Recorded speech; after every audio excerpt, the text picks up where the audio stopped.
कभी सोचा है कि हमारी कदीम ज़बानें जो सदियों पुरानी हैं वो आज हमारे हाथों में हमारी स्क्रीनों पर कैसे एक नई जिंदगी पा रही हैं। यानी एक ऐसी दुनिया में जहां हर चीज़ डिजिटल होती जा रही है, वहां ज़ाहिर है अल्फाज और कहानियों को भी तो अपने लिए नए रास्ते ढूंढने ही पड़ेंगे ना।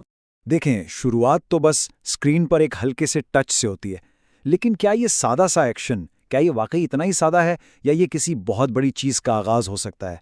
यही वो बात है जो फौरन तजस्सुस पैदा कर देती है। तो सवाल यह है कि ये सब होता कैसे है। आखिर वो कौन से टूल्स हैं, वो कौन सी टेक्नोलॉजी है जो उर्दू जैसी शानदार जबान को हमारी उंगलियों की पोरों पर ले आती है। चलें आज इसी टेक्नोलॉजी को जरा करीब से देखते हैं। अच्छा, तो इस सफ़र में हमारा पहला कदम है टेक्नोलॉजी को समझना। अब जैसे ये एक मोबाइल एप्लीकेशन है, इसे खास तौर पर उर्दू लिखने और फॉर्मेट करने के लिए बनाया गया है। आप कह सकते हैं कि ये हमारे ख्यालात और डिजिटल दुनिया के दरमियान एक पुल का काम करती है। तो फिर चलें जरा स्क्रीन के अंदर झांकते हैं, इसके यूज़र इंटरफेस को थोड़ा खोलकर यानी डीकंस्ट्रक्ट करके देखते हैं कि डिजिटल उर्दू के बुनियादी बिल्डिंग ब्लॉक्स आखिर हैं क्या। अब यहाँ देखें, हर एक फीचर लिखने वाले को कितना ज़बरदस्त कंट्रोल देता है। बात सिर्फ फ़ॉन्ट मुंतखब करने की नहीं है, बल्कि नस्तलीक जैसे रस्मुल ख़त को चुनने की है, जो सच पूछें तो उर्दू की रूह है। इससे तहरीर में एक ख़ास लहजा, एक अलग ही जान आ जाती है।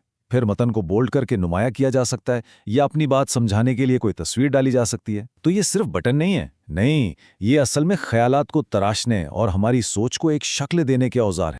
तो फिर असल सवाल तो यही बनता है ना कि ये सारे टूल्स, ये बटन, ये अलग अलग फंक्शंस, ये सब मिलकर आखिर बना क्या सकते हैं? इन मामूली से लगने वाले डिजिटल टैब से आखिर कौन सी नई दुनियाएं जन्म ले सकती हैं? और यहीं से एक पूरी तख्लीकी कायनात सामने आना शुरू हो जाती है। एक नई कहानी का आगाज होता है। और फिर कहानियां एक के बाद एक सामने आती हैं। अदबी कामों का एक पूरा रंगीन मंजरनामा बन जाता है। हर कहानी का अपना अलग रंग है, अपना अलग एहसास है।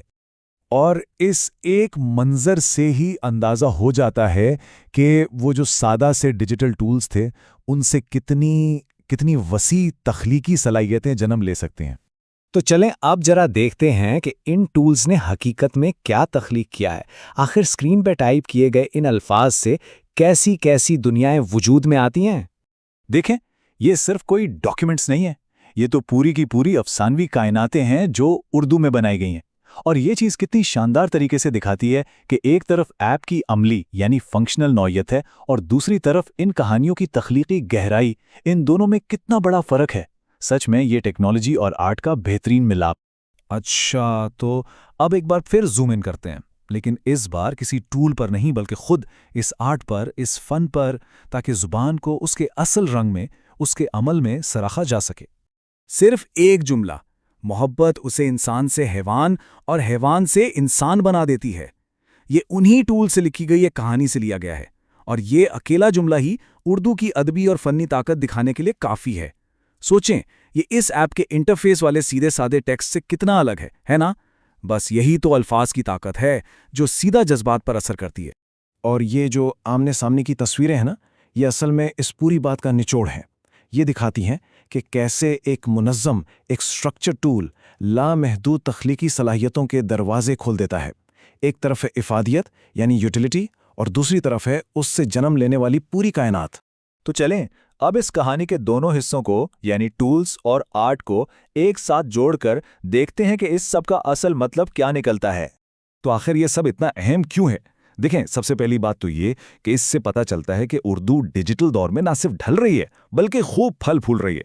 दूसरी बात ये कि टेक्नोलॉजी सिर्फ बातचीत या कम्युनिकेशन के लिए नहीं बल्कि तख्लीक यानी क्रिएशन के लिए भी है। और ये भी कि कैसे सादा से डिजिटल टूल्स बड़े बड़े फन्नी इजहार का जरिया बन सकते हैं। और आखिर में सबसे अहम बात यह है कि हमारा सकाफती विरसा इन नए जदीद प्लेटफॉर्म्स पर एक नई जिंदगी पा रहा है। तो सबसे अहम नुक्ता यानी क्रक्स ऑफ द मैटर क्या है? वो ये है कि चंद सादा से डिजिटल टैब्स से कहानियों की एक जीती जागती मुतहर्रक दुनिया आबाद हो जाती है। ये सफ़र वाकई पिक्सल से शुरू होता है और शानदार नस्र पर जाकर ख़त्म होता है। और ये सारी बात हमें एक बहुत ही अहम सवाल पर लाकर छोड़ देती है कि हमारी अपनी ज़बानों में ऐसी कौन कौन सी कहानियाँ हैं जो बस सुनाए जाने का इंतज़ार कर रही हैं। कहानियाँ जो शायद सिर्फ एक डिजिटल टेप की दूरी पर हैं।